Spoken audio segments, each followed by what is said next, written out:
Hello friends, welcome to bliss cinemas. இன்னைக்கு நம்ம Telugu horror comedy படமா ரிலீஸ் ஆயிருக்க ஓம் பீம் புஷ் படம் எப்படி இருக்குன்னு பார்க்க போறோம். வாங்க வீடியோக்குள்ள போகலாம். ஓம் பீம் புஷ் இந்த படத்தோட ரன் டைம் பாத்தீங்கன்னா 2 hours 30 minutes இருக்கு. இந்த படத்தை ஸ்ரீ ஹர்ஷா டைரக்ஷன் பண்ணிருக்காங்க. இதுல யாரெல்லாம் நடிச்சிருக்காங்கன்னு பாத்தீங்கன்னா ஸ்ரீ விஷ்ணு, பிரியதர்ஷினி மற்றும் பலர் நடிச்சிருக்காங்க. இப்ப இந்த படத்தோட கதையை பத்தி பார்க்கலாம். 3 ஃப்ரெண்ட்ஸ் பைரவகோனா கிராமத்துக்கு போறாங்க.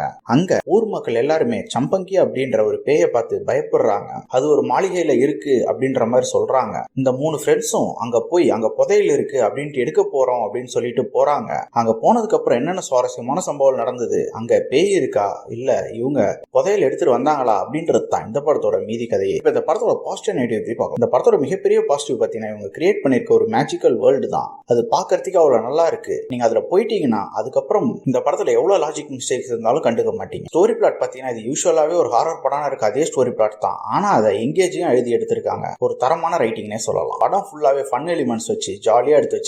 பெர்ஃபார்மன்ஸ் வைஸ் பாத்தீங்கன்னா படத்துல நடிச்சிருக்க எல்லாருமே ஒரு நீட்டான பெர்ஃபார்மன்ஸே கொடுத்திருக்காங்க. படத்துல அங்கங்க ட்விஸ்ட் அண்ட் டர்ன்ஸ் வரதான் செய்யுது. அது பார்க்கறதுக்கும் நல்லா தான் இருக்கு. சவுண்ட் எஃபெக்ட்ஸ்லாம் ஹாரர் எலிமெண்ட்ஸ் எலிவேட் பண்ற மாதிரி ரொம்ப சூப்பராகவே பண்ணி கொடுத்திருக்காங்க. டெக்னிக்கல் ஆஸ்பெக்ட்ஸ் படி பாத்தீங்கன்னா இந்த படம் ஒரு சவுண்டான படம்னே சொல்லலாம். இந்த படத்துல நம்ம ஆல்ரெடி சொன்ன மாதிரி பல ட்விஸ்ட் இருந்தாலும் அதுல பல இதுக்கு இவங்க ஆன்சர் சொல்லாமே முடிச்சிட்டாங்க படத்தை. நம்ம ஆல்ரெடி சொன்ன மாதிரி இந்த மேஜிக்கல் வேர்ல்டுக்குள்ள போயிட்டா நம்ம எந்த லாஜிக்குமே பார்க்க மாட்டோம்னு சொல்லியிருந்தோம். ஆனா படம் ஃபுல்லாவே லாஜிக் இல்லாம தான் எடுத்து வச்சிருக்காங்க. இவங்க கேரக்டர் ரைட்டிங், ஹீரோ கேரக்டர் நல்லா எழுதியிருந்தாலும் ஹீரோயின் கேரக்டர் மற்ற எல்லார் கேரக்டரும் ரொம்ப டம்மியா எழுதி எடுத்து வச்சிருக்காங்க. ஃபர்ஸ்ட் ஹாஃப் பொறுத்தளவு பாத்தீங்கன்னா சில சீன்ஸ் கட் பண்ணி தூக்கி இருந்தாலும் பெருசா இம்பாக்ட் இருந்திருக்காது. யாருக்கெல்லாம் ஒரு சூப்பரா ஜாலியா ஒரு படம் பார்க்கணும்னு ஆசைப்படுறீங்களோ அதை ட்ரை பண்ணி பாருங்க. இந்த படத்துக்கு நம்மளோட ரேட்டிங் பாத்தீங்கன்னா 100க்கு 65 மாதிரி கொடுக்கலாம். இன்னொரு வீடியோல சந்திக்கலாம். தேங்க்யூ.